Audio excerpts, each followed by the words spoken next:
إن الحمد لله نحمده تعالى ونستعينه ونستهديه ونعوذ بالله من شرور أنفسنا ومن سيئات أعمالنا. من يهده الله فهو المهتد ومن يضلل فلن تجد له وليا مرشدا. وصلى الله وسلم وبارك على عبده ورسوله محمد وعلى آله وصحابته وسلم تسليما مزيدا إلى يوم الدين. أيها الإخوة الأكارم، في محطتنا الثانية في هذه الليلة وفي هذه الخيمة المباركة نرحب باسمكم جميعا بفضيلة الشيخ الدكتور عبد الرحمن بن عايد العايد، الذي سوف يحدثنا عن قضية غاية في الأهمية، وتأتي أهميتها لأنها تتعلق بمحل نظر الرب جل في علاه، فهو يتحدث عن أعمال القلوب. وما أحوجنا أحبتي في الله إلى أن نستمع إلى مثل هذا الطرح الذي يحيي في القلوب الإيمان. وقد قال النبي صلى الله عليه وسلم: إن الإيمان ليخلق في جوف أحدكم كما يخلق الثوب فجددوا إيمانكم. فأسأل الله جل وعلا أن يجعل هذا المجلس مجلسا مباركا على المتكلم والسامع، وأن ينفعنا بما يقول محاضرنا وبما نسمعه، فليتفضل مشكورا مأجورا بإذن الله عز وجل.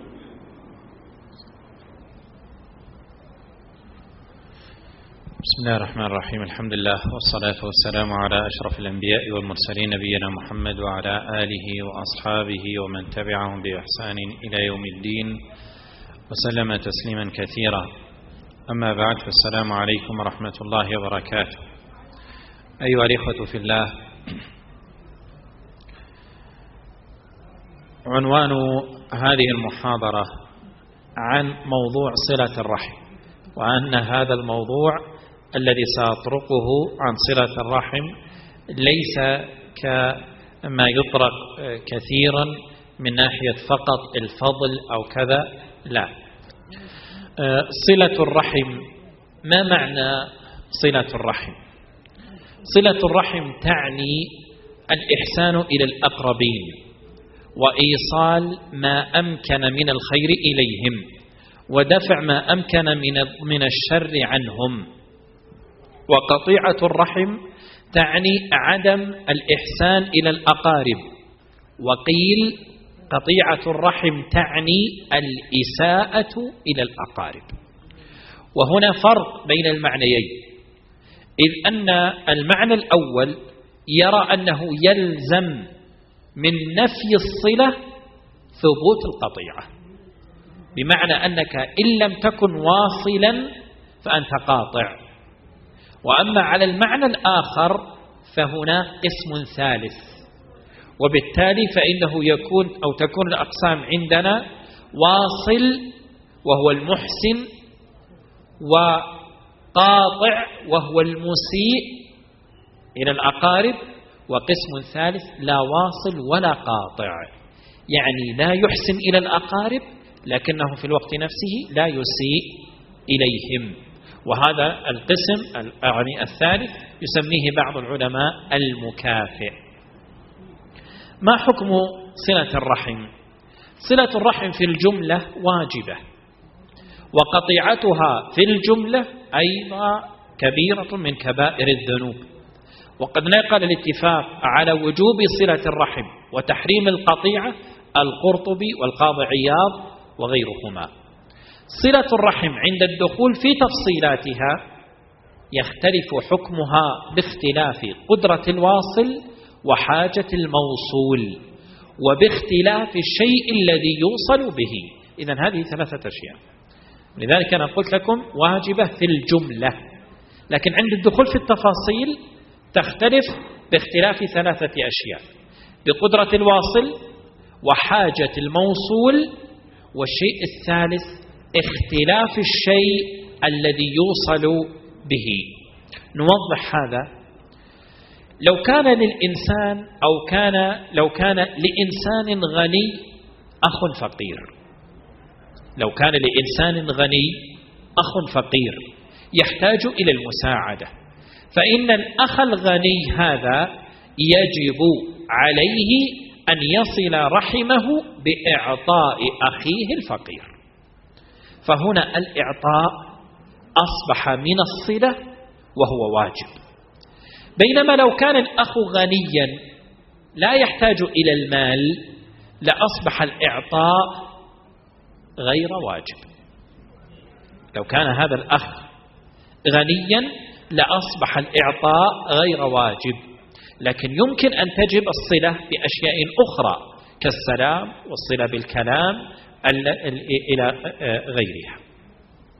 هنا رعينا ماذا في حكم الصلة؟ رعينا ماذا في هذا المثال؟ رعينا ماذا؟ أجيبوا، رعينا ماذا؟ نحن قلنا لابد أن نراعي في الحكم ثلاثة أشياء: حاجة الموصول، قدرة الواصل، الشيء الموصول به. وضربنا المثال: لو كان الأخ فقيرا وأخوه غنيا لوجب عليه أن يصله بالمال، بينما لو كان غنيا لم يجب عليه أن يصله بالمال. هنا رعينا ماذا؟ حاجة الموصول، رعينا حاجة الموصول، فقلنا صلة الرحم هنا واجبة مراعاة لحاجة الموصول. أيضا يجب أن نراعي قدرة الواصل، فإن كان مقتدرا مثل ما قلنا هذا الأخ غني بينما أخوه فقيرا، فإذا كان هذا الأخ غنيا معناه أنه قادر، فهنا يجب عليه أن يبذل المال لأخيه. بينما لو كان هذا الأخ فقيرا مثل أخيه، هل تجب هنا صلة الرحم بالمال أو لا تجب؟ لا تجب. لماذا؟ لأننا راعينا قدرة الواصل، فالواصل هنا ليس قادرا على الوصل. أيضا هناك أمر ثالث وهو الشيء الموصول به. هنا في هذا المثال الشيء الموصول به ما هو؟ المال. لاحظ أنه في المثال الأول المال موجود وهو الموصول به، والغني مقتدر، والفقير له حاجة إلى هذا المال، فأصبح حكم الصلة بالمال في هذا المثال واجبا. بينما لو كان هذا الأخ غنيا لا يحتاج إلى المال، لكن هل قلنا بأن صلة الرحم بالمال عندما يكون الأخ غنيا هل قلنا بأنها واجبة؟ لا، لم تعد واجبة. لكن السلام هل هو واجب؟ نعم واجب. إذن هنا راعينا الشيء الموصول به، فأحيانا يكون الشيء الموصول به واجب في أمر لكن ليس واجبا في أمر آخر. ورد في فضل صلة الرحم أو الأمر بصلة الرحم والنهي عن قطيعتها آيات كثيرة وأحاديث، لن أطيل عليكم لأن هذه كما قلت لكم معروفة، لكني سأعرج على شيء يسير منها. أمر الله عز وجل بصلة ذي القربى، وذي القربى هم الأرحام، فقال في أكثر من آية وبذي القربى، كما قال الله عز وجل: وإذا أخذنا ميثاق بني إسرائيل لا تعبدون إلا الله وبالوالدين إحسانا وذي القربى. وقال سبحانه وتعالى: واعبدوا الله ولا تشركوا به شيئا، واعبدوا الله ولا تشركوا به شيئا وبالوالدين إحسانا وبذي القربى، في أكثر من آية بهذه الطريقة. ويقول الله عز وجل: وآتي ذا القربى، ويقول: فآتي ذا القربى، وهكذا. ويقول عز وجل: يا أيها الناس اتقوا ربكم الذي خلقكم من نفس واحدة وخلق منها زوجها وبث منهما رجالا كثيرا ونساء واتقوا الله الذي تساءلون به والأرحام. قال العلماء يعني واتقوا الأرحام أن تقطعوها. وورد في أكثر من حديث الحث على صلة الرحم. يقول صلى الله عليه وسلم عندما سأله رجل قال: يا رسول الله أخبرني بعمل يدخلني الجنة، قال صلى الله عليه وسلم: تعبد الله ولا تشرك به شيئا، وتقيم الصلاة، وتؤتي الزكاة، وتصل الرحم. رواه البخاري ومسلم. وفي حديث آخر يقول صلى الله عليه وسلم: الرحم معلقة بالعرش، تقول: من وصلني وصله الله، ومن قطعني قطعه الله. رواه البخاري. ويقول صلى الله عليه وسلم: من سره أن يبسط له في رزقه وينسأ له في أثره فليصل رحمه. ويقول صلى الله عليه وسلم كما في حديث عبد الله بن سلام قال: قدم رسول الله صلى الله عليه وسلم ثلاثا فجئت في الناس أنظر، فلما تبينت وجهه عرفت أن وجهه ليس بوجه كذاب، فكان أول شيء سمعته تكلم به أن قال: يا أيها الناس أفشوا السلام وأطعموا الطعام وصلوا الأرحام وصلوا بالليل والناس نيام تدخلوا الجنة بسلام. ويقول صلى الله عليه وسلم: من كان يؤمن بالله واليوم الآخر فليكرم ضيفه، ومن كان يؤمن بالله واليوم الآخر فليصل رحمه. من الأرحام الذين تجب صلتهم؟ من هم؟ الوالد رحم ولا ليس رحم؟ رحم، هو أولى الأرحام، ولخصوصيته سواء كان أبا أو أما ذكر بخصوصه، وإلا هو يدخل في ذي القربى ويدخل في أولي الأرحام. الابن رحم ولا غير رحم؟ والبنت وابن العم والعم والخال والجد. اختلف العلماء من الذي يجب أن يوصل، من الذي يدخل في الرحم الذي تجب صلته. والمسألة مسألة مهمة جدا، من الذي يجب أن أصله؟ اختلف العلماء في هذه المسألة. فبعض العلماء يقول الذين تجب صلتهم من الأرحام هم المحارم، بحيث تكون بينهم قرابة. لو كان أحدهما ذكرا والآخر أنثى لم يصح أن يتناكحا. أعيد: القول الأول في الرحم الذي يجب أن يوصل، يقول بعض العلماء هم القرابة، الذين بينهم قرابة، بحيث لو كان أحدهما ذكر والآخر أنثى لم يحل أن يتزوجا. بناء على هذا فيدخل في الأرحام بناء على هذا القول الوالدان ووالديهم يعني جمع، وإن علوا الأجداد وآباء الأجداد، ويدخل الأولاد وأولادهم وإن نزلوا، ويدخل أيضا الإخوة وأولاد الإخوة والأخوات. طبعا الإخوة تشمل الإخوة والأخوات، وأولادهم والأعمام والعمات والأخوال والخالات. لكن هل يدخل أبناء العم أو أبناء العمة أو أبناء الخال أو أبناء الخالة أو بنات الخال أو بنات الخالة ونحو ذلك؟ هل يدخلون في هذا القول؟ يدخلون ولا ما يدخلون؟ لماذا لا يدخلون؟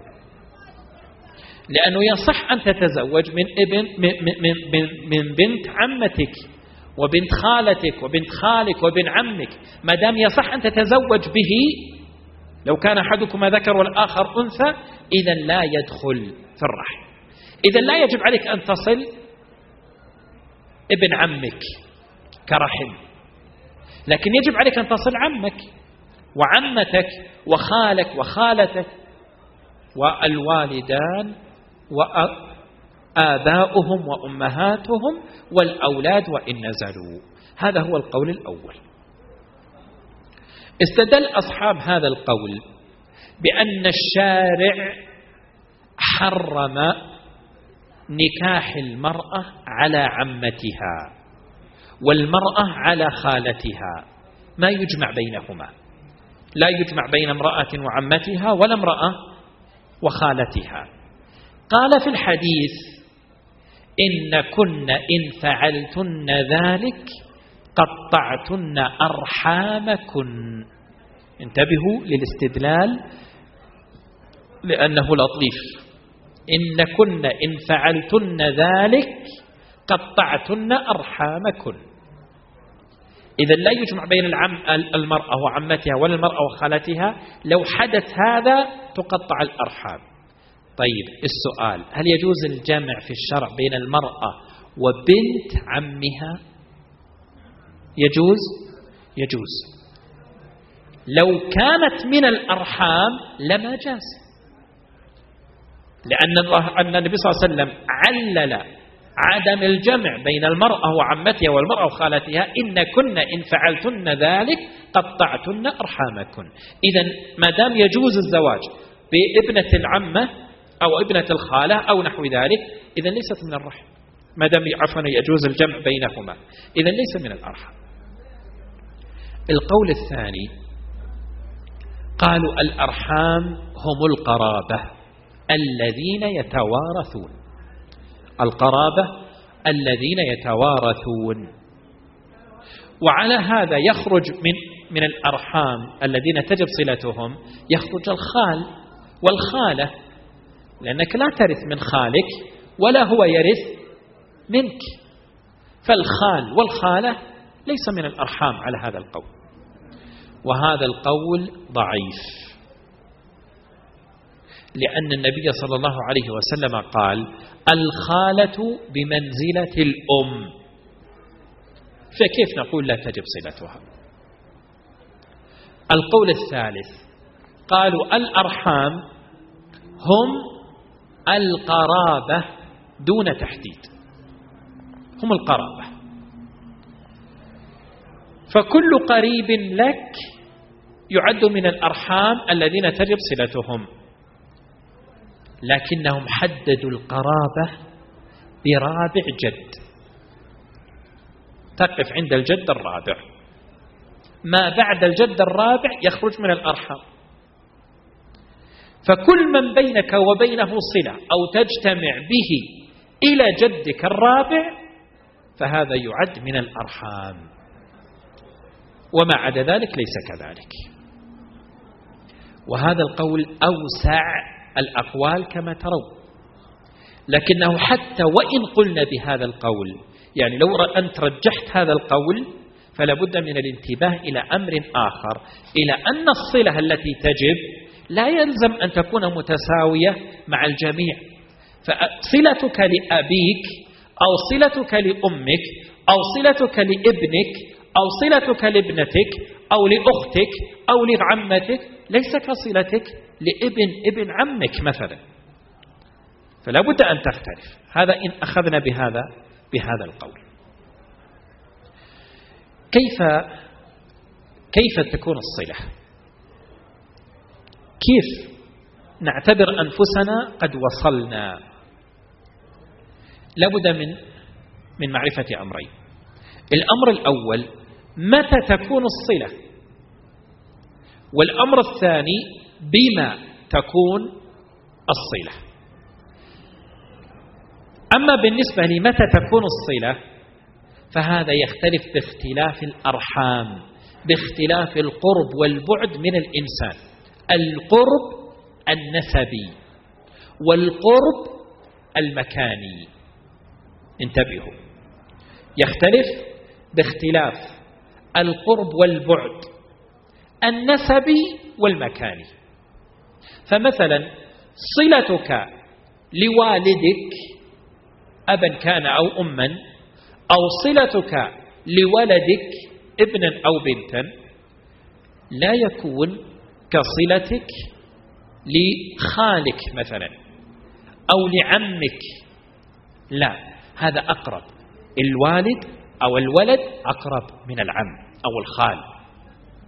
كذلك بالنسبة للمكان، فالذي معك في الحي نفسه ليس كالذي في الحي الأبعد، والذي معك داخل المدينة ليس أيضا كخارج المدينة، فهنا يختلف. ولذلك لا نستطيع أن نقول أنه يجب عليك أن تصل رحمك كل أسبوع أو كل 3 أيام أو كل شهر أو كل مناسبة، ما نستطيع أن نقول هذا، بل نقول يختلف باختلاف القرب والبعد. القرب والبعد النسبي، هل هو قريب منك نسبا، أو المكاني، لأن القرب المكاني والبعد المكاني أيضا له تأثير. كما سيأتي في بما تكون الصلة، نوضح أيضا أمر آخر، أنه يمكن أن تكون الصلة ليس فقط بالسلام أو باللقاء الجسدي، بل يمكن أن تكون الصلة بأمر آخر. إذن لا نستطيع أن نحدد زمنا نقول أنك إن فعلت كذا ستكون واصلا، أو إنك إن لم تفعل كذا ستكون قاطعا أو نحو ذلك، بل الزمن يحدده العرف.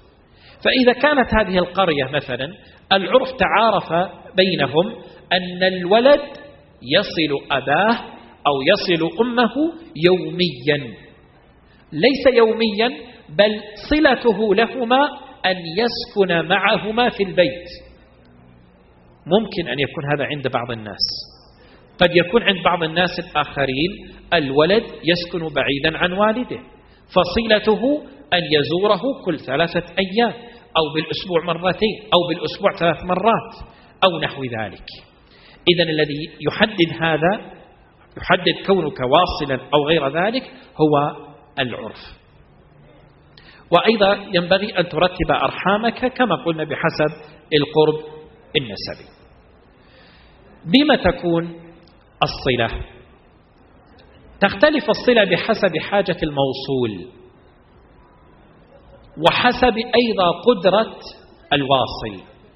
ليست الصلة قاصرة على دفع المال، لا نقول بأنك إن كنت فقيرا فيجب أن تصل أباك بأن تدفع له مالا لأنك غير قادر، ولا نقول بأنك إذا كنت غنيا ووالدك أيضا غني أنك يجب أن تصله بالمال، لأن والدك ليس بحاجة إلى هذا.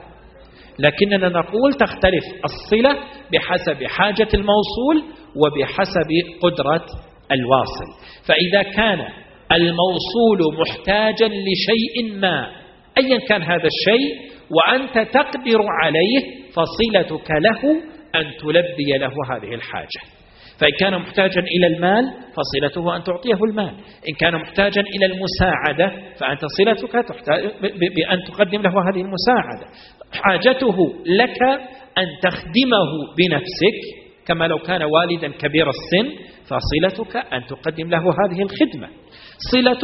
حاجته أن يذهب إلى السوق لكن ليس لديه سائق ولا يعرف أن يقود، فصلتك أن تقود به السيارة، وهكذا بحسب حاجة هذا الموصول وبحسب أيضا قدرة هذا الواصل. عموما الصلة تتنوع، ليست خاصة بالمال، لكنها تتنوع بأشياء كثيرة جدا. أسرد لكم بعض الأشياء التي ممكن أن تكون بها الصلة. من هذه الأشياء مثلا الزيارة، يعني أن تذهب إلى هذا الرحم كان من أرحامك، أنت تذهب إليه لكي تزوره. أيضا من الأشياء الاستضافة، أنت تدعوه إلى زيارتك. من الأشياء أيضا تفقد أرحامك والسؤال عنهم، تسأل عن أحوالهم، تسأل سواء سألتهم عن طريق الهاتف أو عن طريق إنسان يبلغ سلامك إليهم، أو أرسلت لهم رسالة أو نحو ذلك. من أيضا الصلة إعطاؤهم من مالك إن كانوا محتاجين إلى هذا، سواء كان هذا الإعطاء صدقة إن كانوا محتاجين أو كان هدية إن لم يكونوا محتاجين. يعني عندما نتكلم نقول مثلا الولد غني والوالد غني، يعني مثلا أمك غنية وأنت غني، لا يعني هذا عندما نقول أنها لا تجب الصلة بالمال، لا يعني هذا أننا نقول أن الصلة لن تكون بالمال، لا، بالإمكان أن تهدي لها هدية أو أن تهدي لوالدك هدية، أو أن تهدي لأخيك هدية، أو لعمك أو لعمتك حتى ولو كان غنيا، لأن الهدية تعطى للغني، وأما الصدقة فهي التي تعطى للفقير.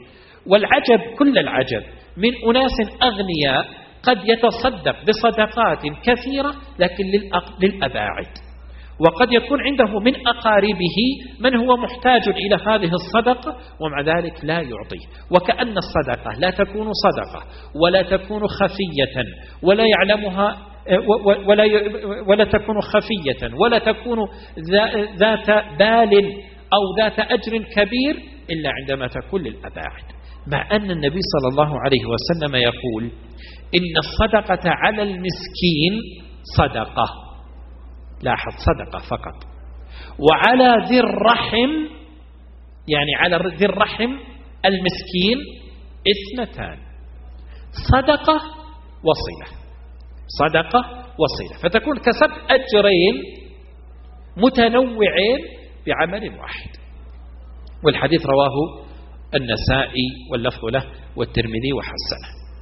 من أيضا صلة الرحم توقير كبيرهم ورحمة ضعيفهم، من أيضا الصلة إنزالهم منازلهم التي يستحقونها وإعلاء شأنهم، من أيضا الصلة مشاركتهم في أفراحهم وإدخال السرور عليهم وتهنئتهم، إذا توظف، إذا عين على وظيفة، إذا رزق بمولود، إذا نجح، إذا تزوج، إذا كذا، أيا كان أمر يسر به هذا الإنسان فتكون صلته بأن تهنئه على هذا الأمر.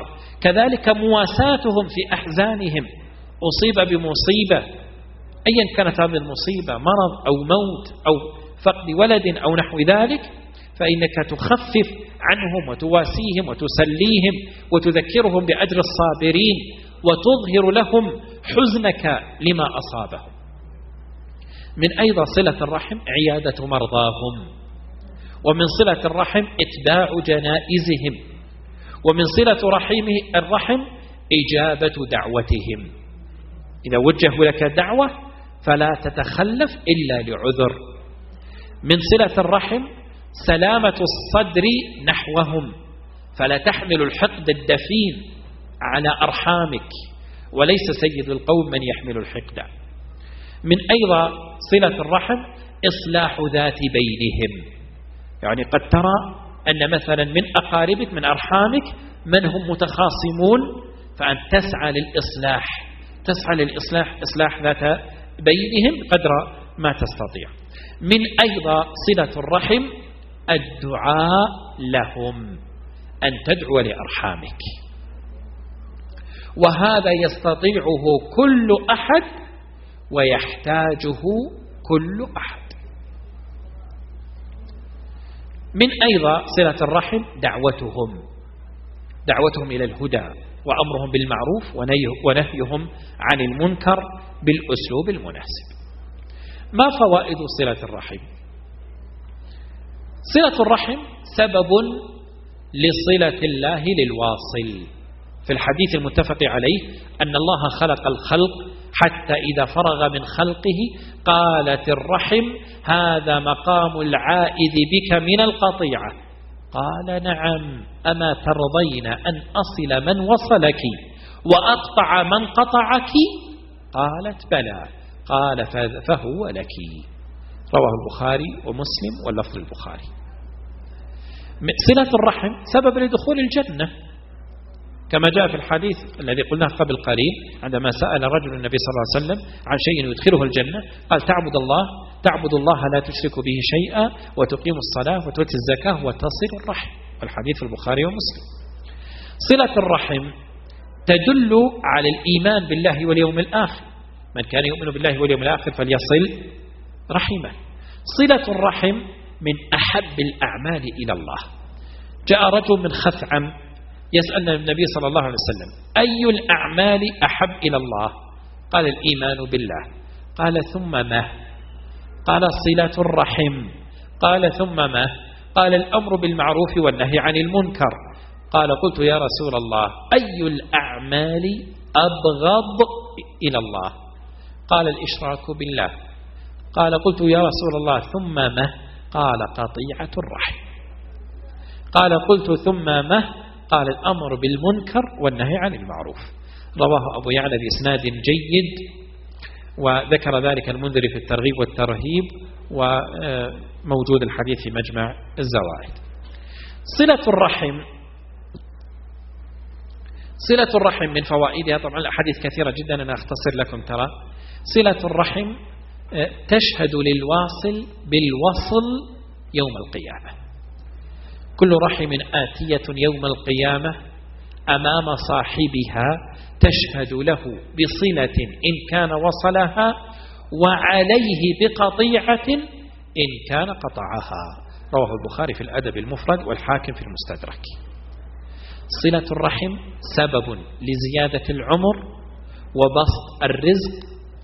جاء في الحديث الذي قلناه قبل قليل: من أحب أن يبسط له في رزقه وينسأ له في أثره فليصل رحمه.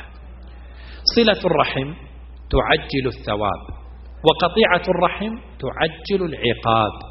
جاء في الحديث: ليس شيء أطيع الله فيه أعجل ثوابا من صلة الرحم، وليس شيء أعجل عقابا من البغي وقطيعة الرحم. صلة الرحم تدفع ميتة السوء. عن علي قال رسول الله صلى الله عليه وسلم: من سره أن يمد له في عمره ويوسع له في رزقه ويدفع عنه ميتة السوء فليتق الله وليصل رحمه. صلة الرحم تثمر الأموال وتعمر الديار. عند أحمد ورجاله ثقات أن النبي صلى الله عليه وسلم قال: صلة الرحم وحسن الجوار أو حسن الخلق يعمران الديار ويزيدان في الأعمار. قاطع الرحم لا يقبل عمله. في الحديث أن النبي صلى الله عليه وسلم قال: إن أعمال بني آدم تعرض كل خميس ليلة الجمعة فلا يقبل عمل قاطع رحم. رواه أحمد وقال الهيثمي رجاله ثقات وصحح إسناده أحمد شاكر. الرحمة لا تنزل على قوم فيهم قاطع رحم. روى البخاري في الأدب المفرد قال الطيبي: يحتمل أن يراد بالقوم الذين يساعدونه على قطيعة الرحم ولا ينكرون عليه، ويحتمل أن يراد بالرحمة المطر، وأنه يحبس عن الناس بشؤم التقاطع. ما المظاهر التي تدل على قطيعة الرحم أو على عدم صلة الرحم؟ عدم الصدقة على المحتاج من الأرحام. يعني كما قلنا قبل قليل بعض الأسر يكون فيها أغنياء، ربما أغنياء بشكل كبير جدا، وفي هذه العائلة فقراء يتصدق عليهم من بعيد، يقبلون الصدقات من غيرهم، من غير العائلة. من مظاهر قطيعة الرحم عدم الإهداء للأرحام. وعدم الإهداء إما أن يكون بخلا، أو أن يعتقد أن الموصول ليس بحاجة إلى هذه الهدية، أو يرى أن الموصول الذي يهدى إليه ربما يفهمها خطأ. يعني بعض الناس لما تهديه هدية أحيانا يدخل في شك: لماذا؟ هل تظني أني فقير؟ أنا ما بحاجتي لهذا. لو أخذت مثلا رطب في مثل هذا الوقت الذي بدأ الرطب فيه، أخذت رطب ودخلت على ابنتك أو على ابنك أو دخلت على أخيك أو دخلت على والدك وأعطيته هذا، أحيانا بعض الناس يقول: لماذا؟ يعني ترى تظن أننا فقراء، تظن أننا ما نستطيع نشتري، فيفهمها خطأ، فيحجم هذا عن هذا الأمر. ومعلوم أن الهدية تجلب المودة، وفي الحديث تهادوا تحابوا. عدم التزاور بين الأرحام أيضا هذا من مظاهر عدم صلة الرحم. وعدم مشاركتهم أفراحهم وأحزانهم هذا من عدم صلة الرحم. عدم الحضور إلى اجتماع الأرحام. أحيانا بعض الأسر بعض العوائل قد يكون لديهم اجتماع عام للأسرة بكاملها فيتخلف هذا من عدم صلة الرحم. عدم وصل الأقارب إلا إذا وصلوه، يعني يزور فلان لأن فلان يزوره، لكن إذا زار فلان وفلان لم يزوره قطع هذه الزيارة. وهذا جاء في الحديث أن النبي صلى الله عليه وسلم قال: ليس الواصل بالمكافئ، ولكن الواصل الذي إذا قطعت رحمه وصلها.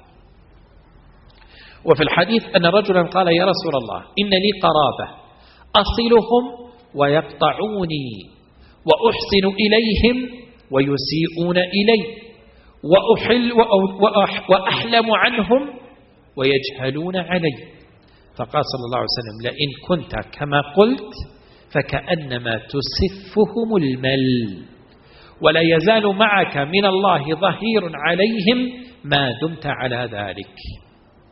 من عدم صلة الرحم عدم دعوتهم إلى الهدى وأمرهم بالمعروف ونهيهم عن المنكر.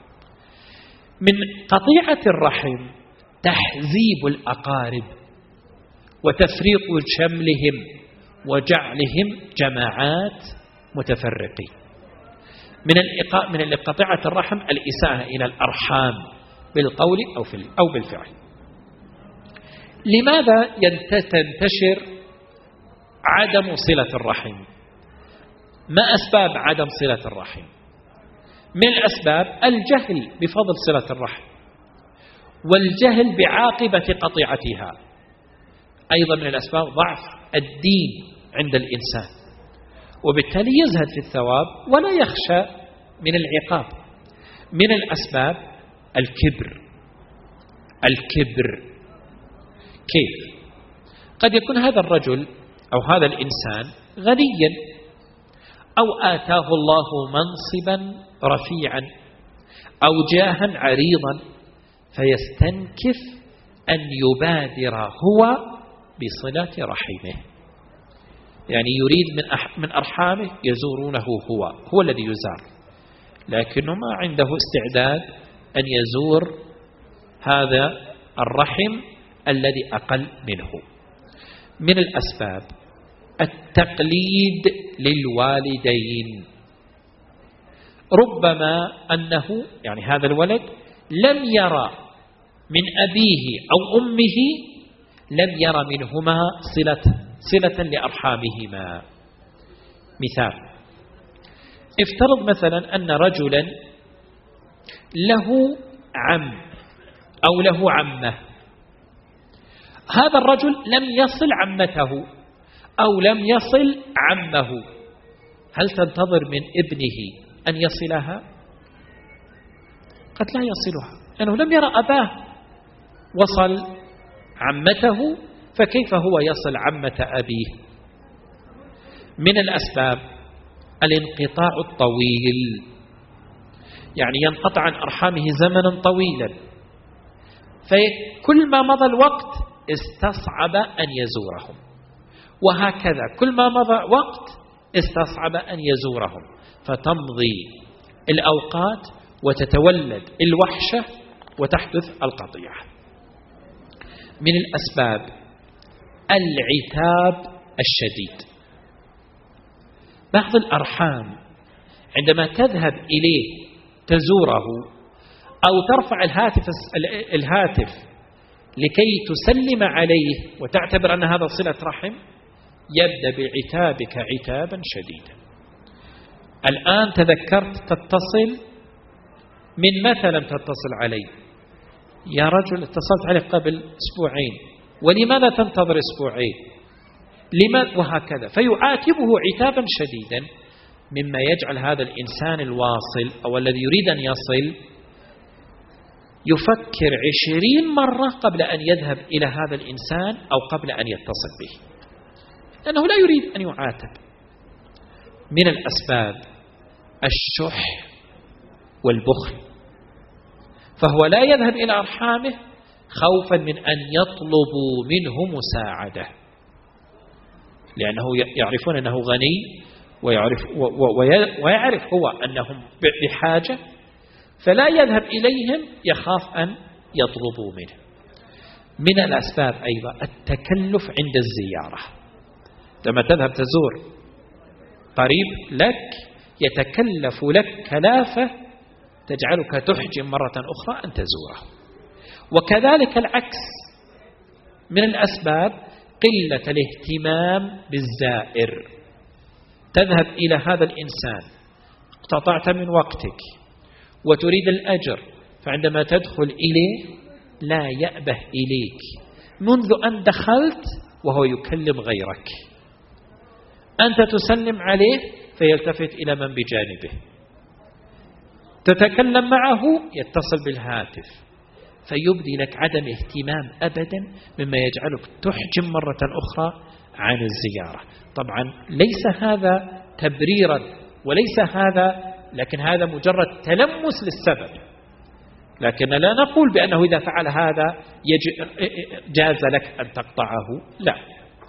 من الأسباب رغبته عدم اطلاع أرحامه على حاله. يعني بعض الأغنياء قد يخرج زكاة أمواله ويتصدق بالصدقات الكثيرة على الأباعد، ولكنه لا يعطي الأقارب. لماذا؟ لأنه لا يريد من الأقارب أن يعرفوا كم عنده من المال وكم رصيده وهل هو غني فعلا أو لا. من الأسباب أيضا تأخير قسمة الميراث، لأن تأخير قسمة الميراث تورث الضغناء وأحيانا الخصومات فتحدث القطيعة. من الأسباب الانشغال بالدنيا، وهذا أكثر ما يقع في هذا الزمن. ولذلك عندما تسمع كثيرا لما يقول هذا الإنسان لرحمه أين أنت؟ لم نرك من زمن. قال الله المستعان، يا أخي الدنيا هذه والدنيا هذه. وكلنا نفعل هذا وكلنا نقول مثل هذا الكلام، والحقيقة أن هذا ليس مبررا يقطع الإنسان رحمه. من أيضا الأسباب الخجل المذموم، فتراه لا يذهب إلى رحمه خجلا ويترك التزاور والصلة لأنه يخجل. من الأسباب الاستغراب والتعجب الذي يجده الزائر من المزور. يعني أحيانا عندما ترفع هاتف السماعة تتصل على عمك أو تتصل على عم أبيك أو على عم جدك، السلام عليكم. وعليكم السلام ورحمة الله، كيف حالكم يا عم، عساك طيب. تجد أنه يعطيك كلمة كما يقول ورد قطعها، نعم طيب، وكأنه ينتظر منك ماذا تريد، طيب إيش تبغى. فهذا التعجب والاستغراب من المتصل عليه أو من المزور أو قل من الموصول يجعل هذا الإنسان الواصل أحيانا يتراجع. لأن الإنسان عندما يتصل، يعني فرق بين أن تتصل على شخص وتسلم عليه فيظهر لك البشاشة وطلاقة الوجه ويدعو لك على هذه الصلة ويبادلك الشعور، وبين إنسان آخر بارد إلى أقصى درجات البرودة إلى درجة أنه كأنه ينتظر منك ماذا تريد، طيب ولماذا اتصلت. فهذا قد يكون يعني سبب لبعض الناس أنه لا يتصل مرة أخرى. كذلك من أيضا الأسباب بعد المسافة بين الأرحام، بعد المسافة بين الأرحام مما يولد التكاسل عند الزيارة. قلة تحمل الأقارب وعدم الصبر عليهم، نسيان الأقارب في دعواتهم في المناسبات. تكون عندك وليمة عرس أو وليمة زواج أو وليمة في أي كانت هذه الوليمة وتنسى أقاربك، تنسى فلان، فيوغر هذا صدره مما يجعله لا يجيب دعوتك مرة أخرى أو لا يزورك لأنك لم تدعوه إلى هذه الوليمة. أحيانا من الأسباب عدم صلة الرحم الحسد، وذلك أن بعض الناس في عوائلهم قد يبرز ماليا، يبرز جاها، يبرز علما، يبرز كذا، فيحسده بقية الناس أو الأقارب فلا يزورونه ولا يتقبلون زيارته. أحيانا من أسباب عدم الاحترام المتبادل بين العائلة، لأن الأقارب تعرفون مع بعضهم أحيانا قد تحدث الفرقة. أشياء كثيرة أنا لا أريد أن أطيل عليكم، لكن أريد أن أذكر فقط أمرين بشكل سريع. الأمر الأول، ما الأمور المعينة على الصلة؟ معرفة الأجر والثواب للواصلين، وبالمقابل معرفة العقاب للقاطعين يجعلك تصل رحمك. مقابلة الإساءة من الأرحام بالإحسان تجعلك تصل رحمك. قبول اعتذار الأقارب عن الخطأ، أحيانا قد يكون غير مقصود وقد يكون مقصودا، فقبول اعتذارك هذا مما يعين على صلة الرحم. التواضع ولين الجانب مما يعين. التغاضي والتغافل، بذل ما تستطيعه من الخدمة بالنفس والمال والجاه ونحو ذلك. ترك المنة عليهم. الرضا بالقليل من الأقارب، ولا تعود نفسك على استيفاء حقك كاملا منهم. فهم نفسياتهم وإنزالهم منازلهم. ترك التكلف بين الأقارب. عدم الإكثار من المعاتبة. تحمل عتاب الأقارب عندما يعاتبوك. عدم نسيان الأقارب في المناسبات والولائم. تعجيل قسمة الميراث. الاجتماعات الدورية بين الأقارب. وسعيد كل السعادة من يكون سببا في اجتماع دوري للعائلة يعين أفراد هذه العائلة على التواصل. ومسكين من يقف في مثل هذه الاجتماعات أو يفسدها أو لا يتحمس إليها ويجعلها يعني تتفرق ولا تكون. اصطحاب أولادك معك لزيارة أقاربك، هذا يعينهم بإذن الله على بر هؤلاء. حفظ الأنساب والتعرف على الأقارب، كما في حديث أبي هريرة: تعلموا من أنسابكم ما تصلون به أرحامكم. هذا الأمر الأول الذي أريد التنبيه عليه. الأمر الثاني وهو أمر مهم جدا، ولولا أهميته لقطعت الكلام وانتهيت. أنبه على تنبيه مهم جدا. يعتقد كثير جدا من الناس أن صلة الرحم تجب على طرف من الأرحام لا على الطرف الآخر. نحن اتفقنا بأن الأرحام هذا الرحم هذا يعني طرفي. لسنا يعني من الأقوال مثلا قال بأنه لو كان هذا رجل وهذا أنثى لم يحل أن يتناكح أو يتزوج بهذا. إذا عندنا طرفان. بعض الناس، مو بعض بل كثير من الناس، يفهم أن صلة الرحم تكون من طرف وليست من طرف آخر. أضرب لك مثال. مثلا عمك أو عمتك كبيرة السن وأنت شاب. الآن صلة الرحم تجب لمن وعلى من؟ تجب للمرأة على هذا الشاب، صح؟ هذا الذي يعتقده الناس، هذا خطأ. لا، ليس صح. نعم هي أولى بالبر والصلة، لكن تقصير جانب في صلة الرحم لا يعفي الجانب من التقصير، لا يعفي الجانب الآخر من التقصير. أنت لم تصل عمك، هو أكبر منك ويجب عليك أن تصله، لكن أنت قصرت في صلته. هل يعفيه هو من أن يصلك؟ هل يقول لي الحق لي؟ ليش هو ما يكلم علي؟ لماذا هو لا يزورني؟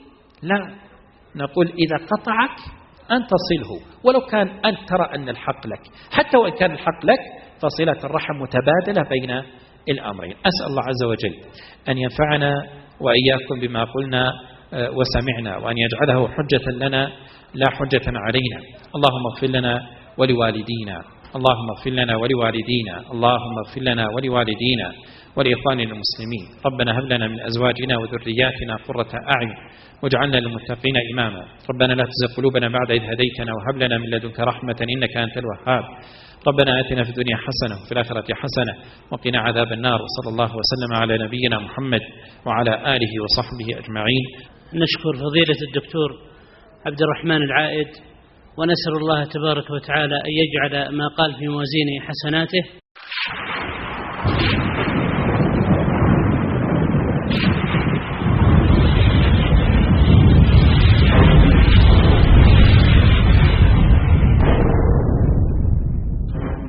أبهى السياحية، أبهى الدعوية، أبهى السياحية، أبهى الدعوية سياحية دعوية حيوية نوعية سياحية دعوية حيوية نوعية أبهى الدعوية تدعوكم كل عشية بمناشطها الحيوية وبرامجها النوعية.